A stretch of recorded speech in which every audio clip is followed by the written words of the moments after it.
حضرت ہود علیہ السلام کا قرآن پاک سے معلوم ہوتا ہے کہ قوم عاد بڑی طاقت اور عظیم الجثہ تھی۔ دنیا میں ان جیسی قوت والی کوئی اور قوم موجود نہ تھی۔ حافظ بن کثیر نے لکھا ہے کہ ان کا ایک فرد چٹان کو ہاتھوں پر اٹھا کر دشمنی قبیلہ پر دے مارتا اور اس کو ہلاک کر دیتا۔ یہ قوم میدانوں میں خیموں میں رہتی تھی جو بڑے بڑے بیلیوں پر تنے رہتے یا ایسی بلند مکانوں میں رہتی تھی جن کی چھتیں اونچی ستونوں پر قائم تھی۔ اللہ تعالیٰ نے ان کو اولاد، مویشی، باغات اور چشمے عطا کیے تھے۔ انہوں نے بلند مقامات پر تفریق گاہیں بنائی تھی اور محلات تعمیر کیے تھے۔ قرآن مجید میں ارشاد مفہوم، کیا تم نے نہیں دیکھا کہ کیا تمہارے پروردگار نے عاد کے ساتھ یعنی عاد ارم کے ساتھ جو بڑے بڑے ستونوں والے تھے ان جیسے اور شہروں میں نہیں پیدا کیے تھے؟ حضرت ہود نے فرمایا، کیا تم ہر اونچی جگہ کھیل کود کے لیے یادگاریں بناتے ہو اور بڑی کاریگری کے محلات تعمیر کرتے ہو؟ گویا تم ہمیشہ دنیا میں رہو گے، اور جب کسی پر ہاتھ ڈالتے ہو تو ظلم ہی کا ہاتھ ڈالتے ہو۔ تم خدا سے ڈرو اور میری بات مانو، اور اس اللہ سے ڈرو جس نے تم کو وہ کچھ دیا جس سے تم واقف ہو۔ تم کو چوپائے دیے، اولاد دیے، باغات دیے اور چشمے دیے۔ غرض قوم عاد قوم نوح کے بعد بڑی قوت اور طاقت اور شان و شوکت والی قوم تھی۔ اللہ تعالیٰ نے ان کو بلند محلات، شاندار تفریح گاہیں، سرسبز باغات، چوپایوں کے گلے اور کثیر اولاد عطا کی تھی، مگر ان لوگوں نے اپنی قوت و دولت کو دوسری کمزور قوموں پر دست درازی کے لیے استعمال کیا اور مخلوق خدا کو ظلم و ستم کا تختہ مشق بنایا۔ صرف مخلوق ہی نہیں، خالق کی بھی نافرمانی بلکہ کفر و انکار کے روش اختیار کی۔ قوم نوح کے عذاب سے بھی انہوں نے عبرت حاصل نہ کی۔ انہی کے بتوں کو وہ پوجنے لگے، بلکہ ودّا، سوا، یغوث، یعوق اور نصر کے علاوہ سمود اور ہتار کے نام سے 2 بت اور گڑھ لیے۔ حضرت ہود علیہ السلام نے اس کو اللہ تعالیٰ سے ڈرایا۔ اللہ تعالیٰ نے ان کی ہی قوم کے ایک بزرگ ہود کو نبی بنا کر بھیجا۔ حضرت ہود علیہ السلام اپنی قوم کو دوسرے پیغمبروں کی طرف واعظ نصیحت کرتے رہے۔ انہوں نے ان کو اللہ کی وہ نعمت یاد دلائی جن سے ان کو اپنے زمانہ کے دوسرے لوگوں سے ممتاز کیا تھا، جن کا تذکرہ مختصر طور پر اوپر گزرا۔ پھر ان نعمتوں کے شکر کے طور پر ان کو خدائے واحد کی عبادت اور اس کی اطاعت کی طرف بلایا، مگر انہوں نے دوسری ظالم اور کافر قوتوں کی طرح اپنے پیغمبر کی تکذیب کی اور الٹا ہی ان کو بیوقوف بنانے کی کوشش کی اور اپنی نافرمانی اور کفر و عناد سے باز نہ آئے۔ قرآن کریم میں مختلف صورتوں میں ان کی مجادلہ اور مقابلہ کا ذکر ہے۔ چنانچہ سورہ اعراف میں فرمایا گیا ہے، ہم نے قوم عاد کی طرف ان کی قومی بھائی ہود کو پیغمبر بنا کر بھیجا۔ انہوں نے کہا، اے میری قوم، اللہ ہی کی عبادت کرو، کیونکہ اس کے سوا تمہارا کوئی اور معبود نہیں۔ کیا تم خدا کے غضب سے نہیں ڈرتے؟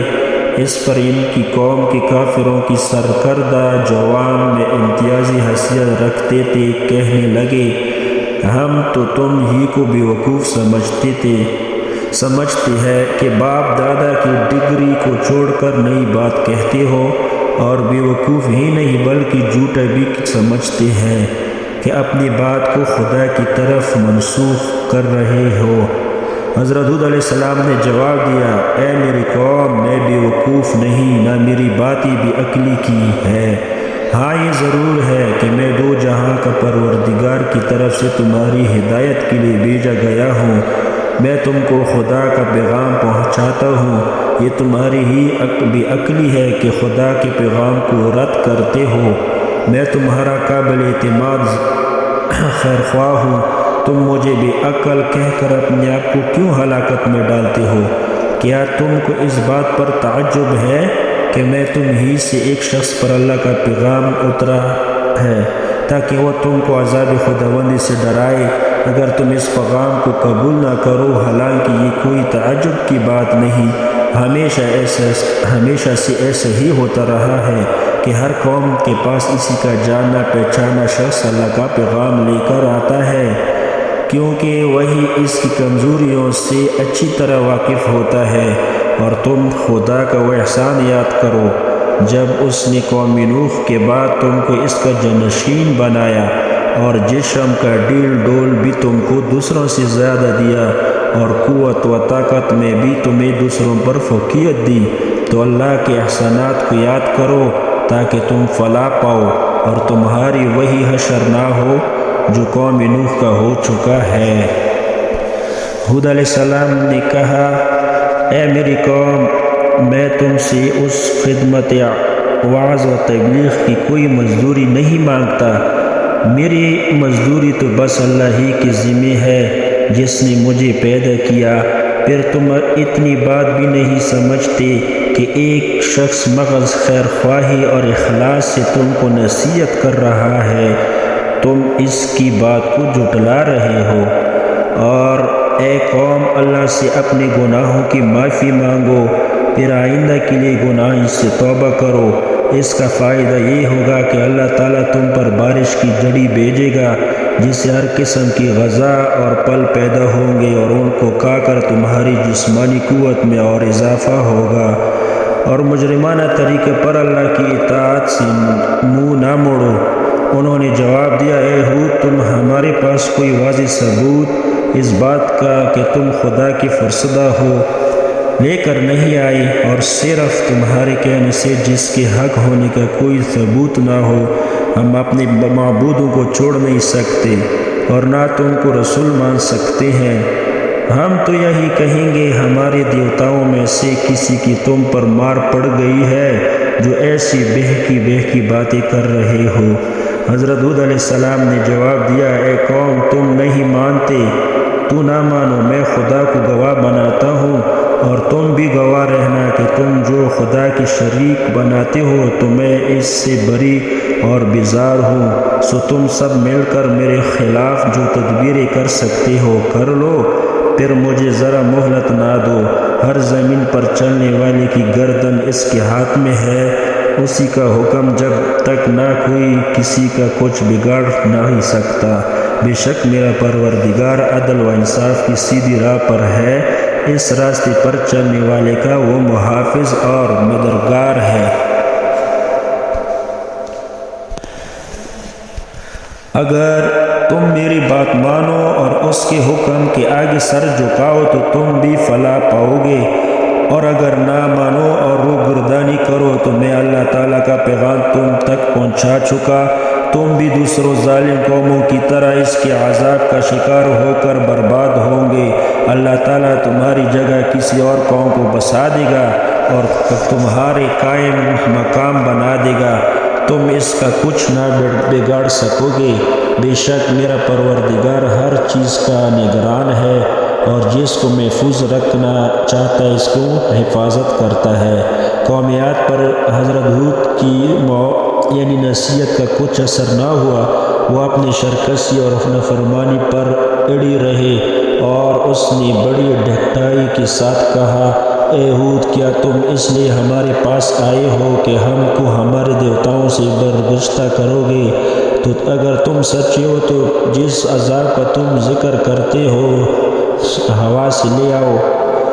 اور حضرت ہود علیہ السلام نے جواب دیا، اس کی خبر تو اللہ ہی کو ہے کہ تم پر نزول عذاب کا وقت جو اللہ تعالیٰ نے مقرر کر رکھا ہے آ گیا یا نہیں۔ میں تو وہ پیغام جو اللہ کی طرف سے ہے مجھے دے کر بھیجا گیا ہے تم تک پہنچا دے رہا ہوں۔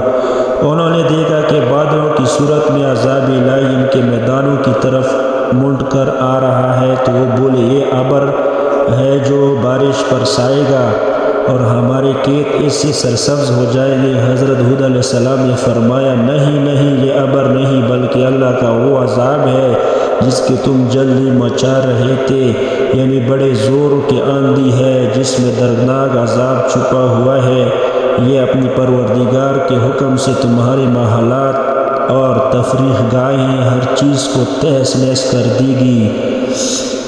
سورۃ احقاف اور سورۃ حاقہ میں فرمایا گیا اور آخر عاد بھی بڑے زور کی سخت آندھی سے ہلاک کر دی گئی، جسے لگاتار 7 رات اور 8 دن اللہ تعالیٰ نے ان پر چلایا۔ تو اگر وہ منتظر تمہارے سامنے ہو تو تم دیکھو گے عاد کو کہ اس طرح بچھڑے پڑے ہیں کہ گویا وہ جڑیں ہیں ککلی کھجور کے درختوں کی۔ عاد چونکہ لمبے تڑنگے لوگ تھے اس لیے ان کو کھجور کے درختوں سے تشبیہ دی۔